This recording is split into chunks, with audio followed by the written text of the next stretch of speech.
Thames Valley Police, what's your emergency? I've got 4 masked men outside my house and they've got weapons. They came round earlier and now they're at my property in Stamford And Dingley. what weapons have they got? Handheld things, they're all masked. I don't know whether they're coming to break in this house. I don't know whether they're coming, but they're... Yeah, can you please send someone... Are they trying to get into your property? They are gone in to break into something. They're trying to get into my garage or something. It's August 15th, 2019, just before midnight. A frantic 999 call is made to Thames Valley Police. On the line is Peter Wallace, a homeowner in a rural area of Berkshire. He had spotted a group of traveller teens in his driveway, attempting to steal his £10,000 quad bike under cover of night. From his bedroom window, Peter can see the intruders hooking his quad bike to a getaway car with a tow rope wrapped around the bike's handlebars. Oh, and they're stealing my quad bike. I'm going out there now. No, don't go out there. I'm going out there now. No, because if they've got weapons... Yeah, I don't care. I've got to protect that bike. They're taking the quad bike. No, your safety is important. Stay in your property. Please send someone. I'm going Someone's on their way. No, don't go out there. Have you sent someone or not? Officers are on their way. One of those responding officers is Andrew Harper, a 28-year-old police constable who happens to be in the area with a colleague.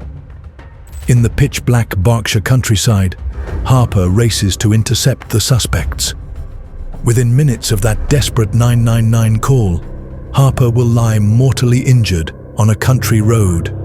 My colleague PC Harper got out of the vehicle, ran after the vehicle. I've now lost him. There's a body in the road, just fell out of the vehicle. Kempy go with the body. When police later identified the suspects in PC Harper's death, they turned out to be 3 local teenagers from a nearby traveller site. Henry Long, Albert Bowers and Jessie Cole, all residing in the Four Houses Corner Caravan Park in Berkshire. This traveller site, a community of mobile homes and trailers, was their home and base of operations. All 3 young men were well known in the area, not for any positive contributions, but for their involvement in petty crime and theft. In fact, stealing had become a way of life for them. They were in the habit of going out thieving in cars at night, often roaming the countryside after dark, looking for valuable items to steal. Expensive all-terrain vehicles, often found on rural properties, were a favourite target of theirs. At the time of the incident, Henry Long was 18 years old and seen as the ringleader of the group. He was described as a bit brighter than his peers, yet he had no real education and was practically illiterate. He had dropped out of school at a young age, as had Bowers and Cole. In fact, none of them had any real schooling. Their parents had pulled them out of formal education far too early. Instead of attending classes, the boys grew up learning from their environment on the traveller site. Long's family in particular had a reputation. He openly admitted that his father and grandfather were thieves as well. Theft was essentially the family trade. A now infamous video shows Henry Long being arrested outside a pub at just 15 years old, 2 years before the killing of PC Harper. He's seen shouting and swearing at officers as they pin him to the ground. What makes it worse is that his own father filmed the incident. It's a window into the kind of influence Long was under growing up. A chaotic world where defiance was encouraged. Don't you start, Henry. Please listen. I never got arrested. Come on. Let me just talk. Let me just talk to my grandson. Let me talk to my grandson. Let me talk to my grandson. You need to be calm. Everyone else needs to be calm. I'm stand by my son. I can stand by my son. You're forgetting I am. You're forgetting he's 15-year-old. Look how many of you there are. Look. Look. Doing this, flipping him. Look. All he's doing this to him. Look. Henry, just calm down. Is that Henry? Yeah, it's my son. Oh, look how many police officers texted to me, boys. I'm a real man. 7, 8, 9, 10. I think he's beat our record, Frank. 11. He's beat our record. Over there. Because you can't do. You can't do. You can't do.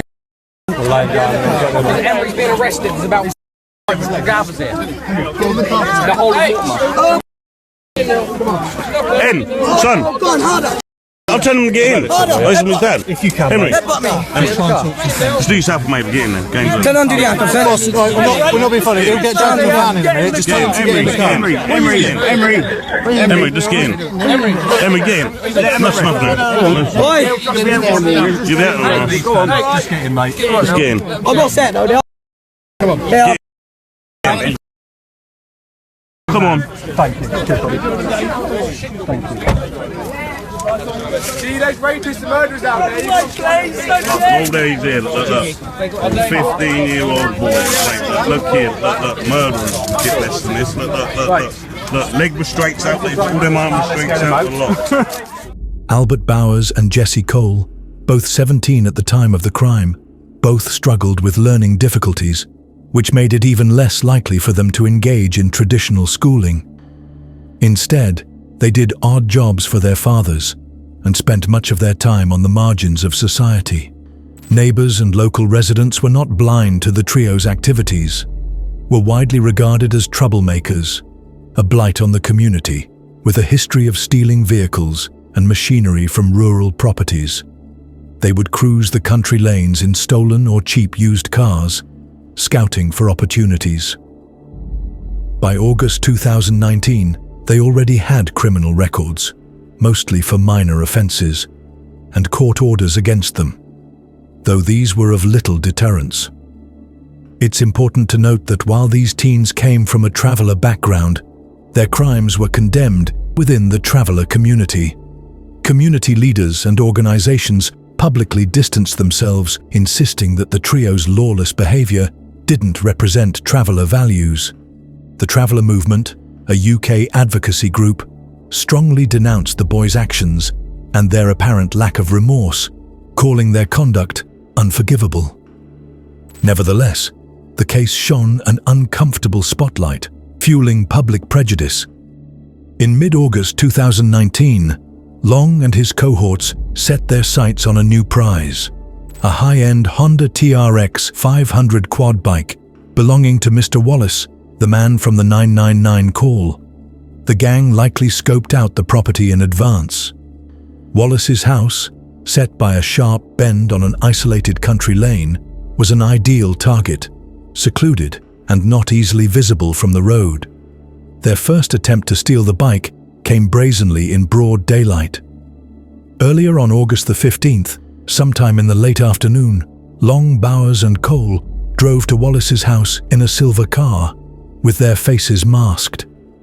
Mr. Wallace himself recalled confronting an intimidating group of masked youths on his driveway that afternoon. Wallace stepped outside and repeatedly asked them, "Can I help you, gentlemen?" Making it clear he saw them. The tactic worked. The thieves retreated, climbing back into their car and leaving. Long and his gang regrouped and refined their plan. They had come prepared with tools for the job. Before even arriving, they had outfitted the car specifically for stealing a quad bike. They taped over its number plates to avoid identification and attached a strong tow rope to the car's rear bumper, forming a loop that could quickly be hitched around the quad bike. Nightfall, 11 p.m. Wallace, now on high alert and unable to sleep after the earlier confrontation that day, notices headlights approaching his property again. Peering through the window, he recognizes a car creeping towards his house, almost certainly the same group returning. Immediately, he grabs his phone and dials 999. Do you think they're trying to get into the vehicle to ram your property? I don't know quite. I don't quite know. They tried to lift the bike and take the bike, and now they're pondering what to do. And I'll tell you what, that's not going to turn out well for me. I hope someone's on their way. We've got several officers en route, okay? Oh, the tow rope out. They're going to try and tow my car or something. I don't know what they're doing. Oh, they're dragging it up the road. They've got the bike out and they're dragging quad bike? Yeah. Yeah, they're On their vehicle? Yeah, they're dragging it up the road towards Touch Clump. And have you lost sight of them? Yeah, they've gone up the hill, yeah. PC Andrew Harper and PC Andrew Shaw, 2 constables from Thames Valley Police, were wrapping up an unrelated surveillance operation in the area when the call about the burglary came through. Though they were technically off duty after ending their shift, both officers volunteered to respond to the emergency.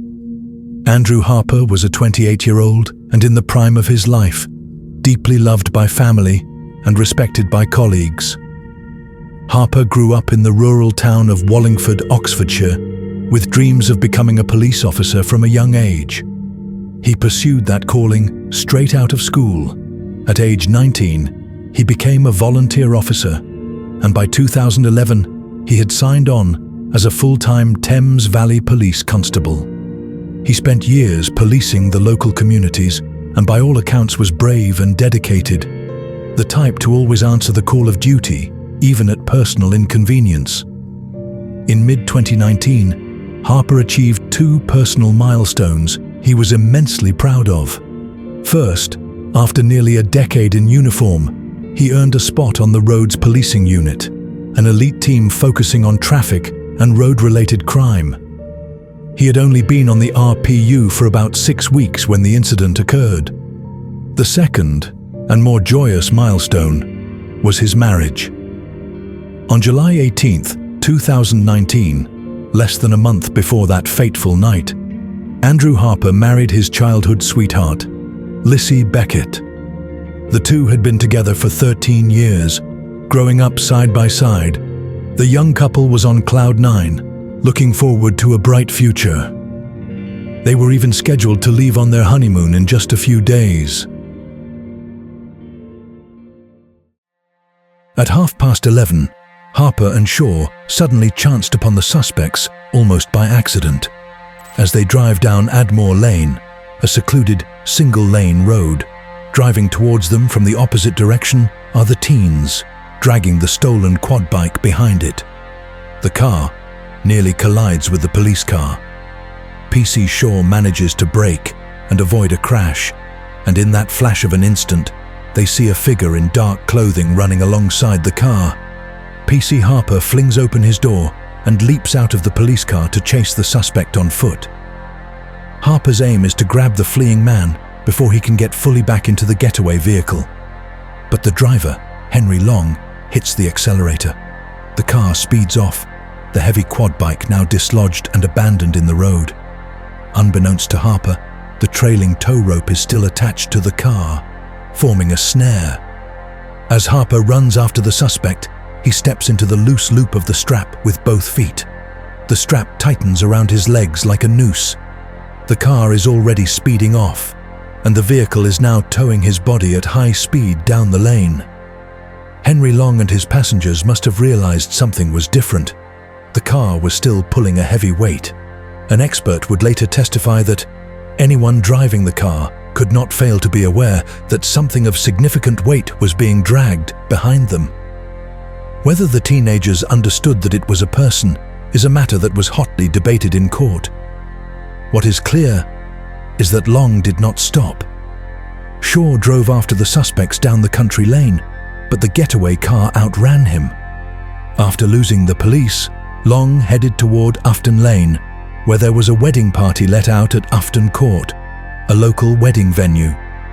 There, the teens got briefly stuck behind a slow-moving coach that was picking up wedding guests. Frustrated and desperate not to be caught, Long decided to turn the car around and retrace his route rather than wait. In total, Harper was dragged for over 1 mile along the roads. The forensic analysis later determined that this deadly journey lasted about 91 seconds, with the car averaging 42.5 miles per hour as it tore through the lanes. As the teenagers made a sharp turn onto another country lane, the violent swerving motion caused PC Harper's body to be dislodged from the tow rope near the junction. Andrew Harper was left lying on the tarmac. Harper's injuries were later described as utterly catastrophic. He had sustained multiple broken bones, including to his skull and torso, and extensive lacerations. The forensic pathologist determined that Harper likely lost consciousness almost immediately when he first hit the ground due to a severe head trauma. This meant, mercifully, that Harper probably did not feel the full pain of being dragged for that mile. Despite immediate attempts to give first aid, it was clear Andrew was in a dire state. Paramedics arrived quickly, and they pronounced PC Andrew Harper dead at the scene. Where did you last lose it or see it? The immediate priority for Thames Valley Police was to find and arrest the culprits before they could vanish. A police helicopter was already airborne in the area, equipped with thermal imaging cameras. Directed by ground units, the helicopter began sweeping over the country lanes and fields near the crime scene. Before long, the heat-sensitive camera picked up a car engine running hot, hidden among a cluster of buildings and trailers. Yeah, the last vehicle sighting was a couple of villages beyond Hadley, around the Aston Nervitz, Burfield Common section. And plus 16. 16, go ahead. Yeah, I think the sit's on the site at 4 houses. I've got a sit, I think, very, very hot. A number of males around it this time. That's all units, area search and then making their way to Four Corners site. Oscar 2, please be mindful here that these people have already seriously injured one of our officers. I suggest we get people there as quick as possible, but RV just outside until it's an appropriate point to go in. Bearing in mind we have eyes on Empath. What downlink channel are you on, please? Yeah, I think it's channel 2. Vehicles in one of the plots appears abandoned. 3 lads, or 5 lads now, in the adjacent plot with an adjacent vehicle. This caravan park was a familiar spot for local police, a tight-knit traveller community where outsiders were often met with hostility. Around 1 a.m. in the early morning of August the 16th, police units simultaneously raided several caravans and trailers on the site. Henry Long, the 18-year-old driver, was quickly located and arrested. I'm gonna need some names first. Right, that's Henry Long. Yeah, mine's Henry Long. Hey? I'm Henry Long, yeah. Henry, can I grab your date of birth? 28 for the 4th. 4th, yeah. 28 for the 4th. Yeah. 2001. 2001. Yeah. And I'll get your details and I'm going to tell you both what's going on simultaneously. Do you live here at 4 houses, do you? No, I live in Newbury. All right. But my car's got a puncher. That's all right. That's right. Just know you're on probably one video as well. Yeah, and obviously I couldn't get back over. All right, what's your address, Henry? Right, young man, I don't know you, but I do know Henry. Yeah. What's your first name? Albert. Albert? Yeah. I'm going to guess your last name, but you're going to tell me it's not Bowers, is it? No, I'm not sure. I'm definitely is. Yeah. Albert Bowers, we've met before. I don't know your date of birth though, Albert. 30th of March. Yeah. 2002. 2002. Where are you living now, Albert? Mortimer. Whereabouts in Mortimer though? Right, so I'm Police Constable 2388 Simon Denton. Yeah. I'm actually from Tadley Police Station. Yeah. Alright, so that's Hampshire. Okay, and the time right now is 00, so that's midnight 57. Yeah. It's the 16th at the minute of August 2019. I'm arresting both of you on suspicion of murder. Alright, and that's of a Thames Valley police officer, so it's suspicion of murder of a Thames Valley police officer. Alright, and that's happened, I believe, down on the A4 tonight. Alright, that would have been sort of past just before midnight probably, or around midnight. Alright, so both of you don't say anything, but it may harm your offence if do not mention when questioned, which you later rely on in court. Anything you do say may be given in evidence, do you understand? Now I know you don't know this, but murder's a common law, so I don't need to give you necessity, but I will give you one anyway. Prompt and effective, and to stop both of you, your disappearance, do you understand? Yep. Alright.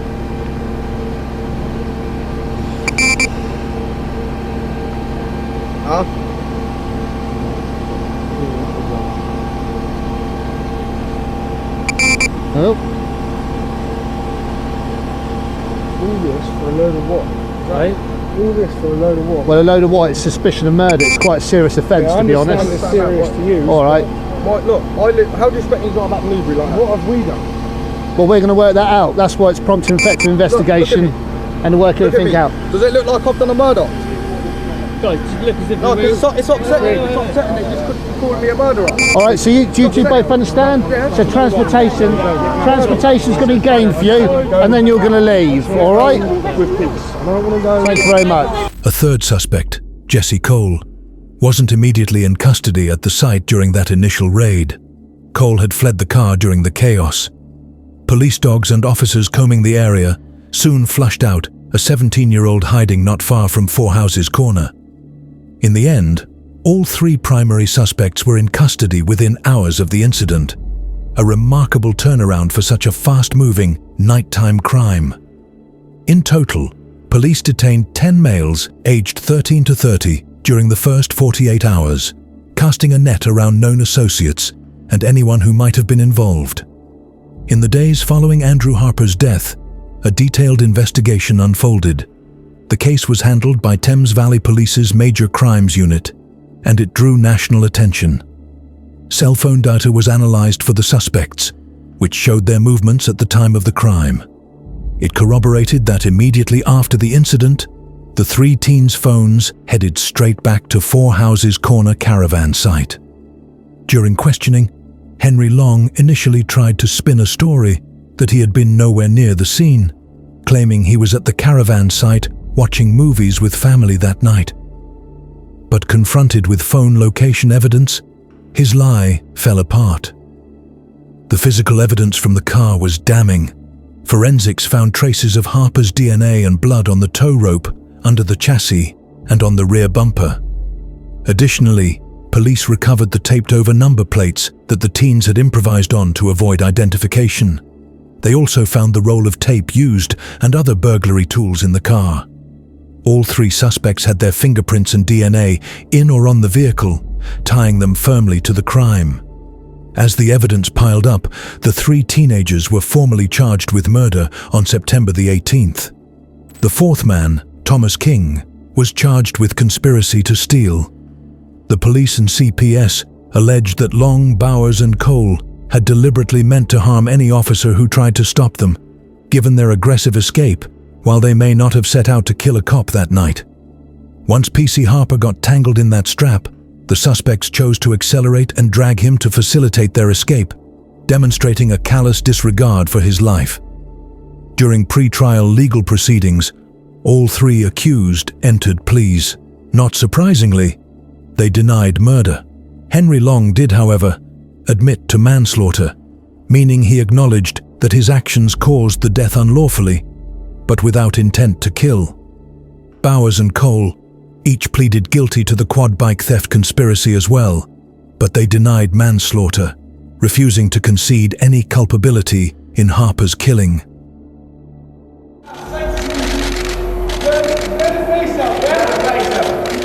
Not when you're convicted.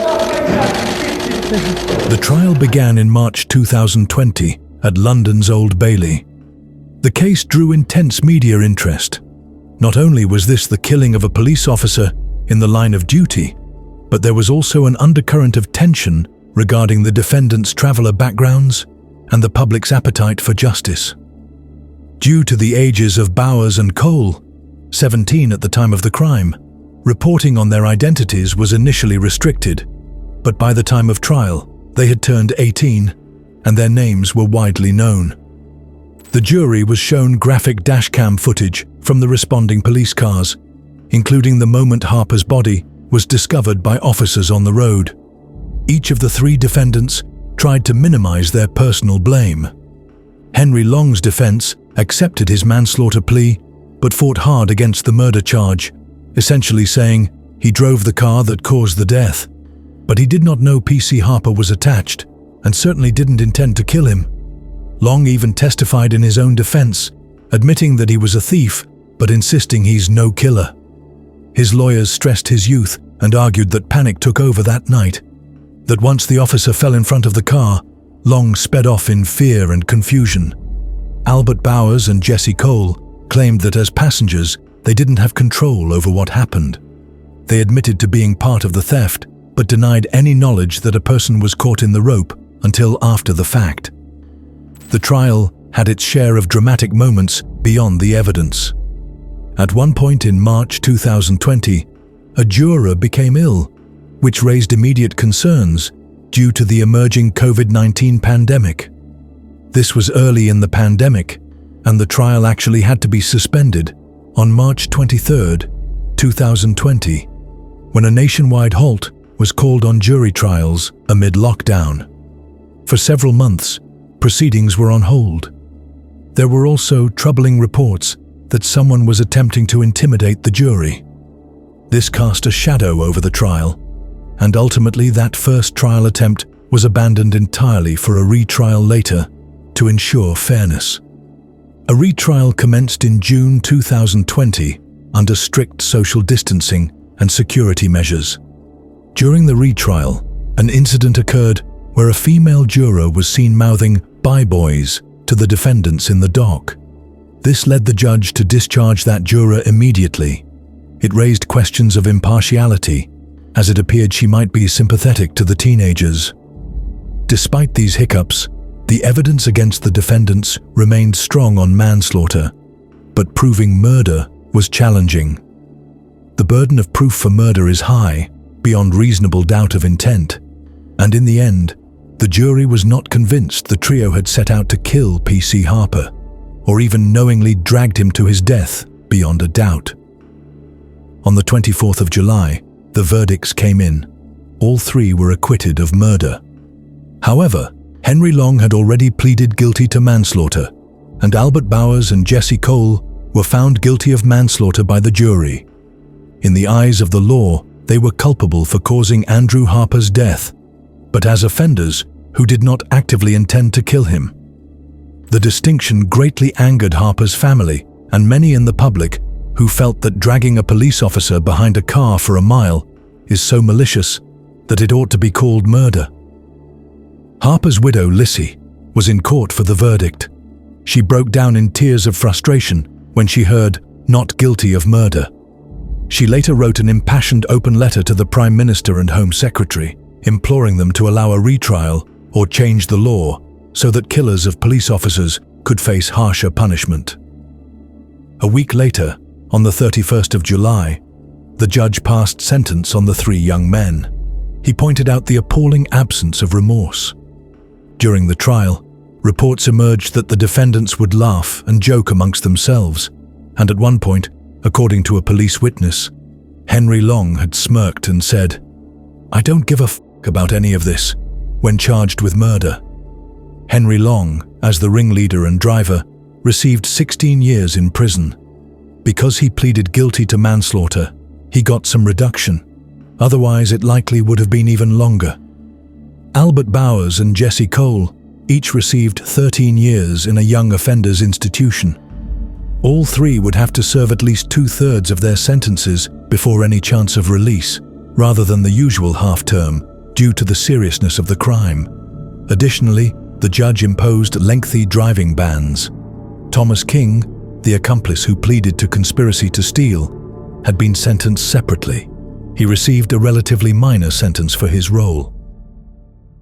On October 14, 2019, a full police funeral was held at Christchurch Cathedral, attended by hundreds of colleagues and members of the public. Streets were lined with people paying respects as the cortege passed. His widow, Lissy Harper, though devastated, vowed to fight for changes so that no other family would endure what she had. She spearheaded the campaign for what became known as Harpers Law. This law, which Lissy advocated tirelessly for, aimed to impose mandatory life sentences on anyone convicted of killing an emergency service worker in the line of duty.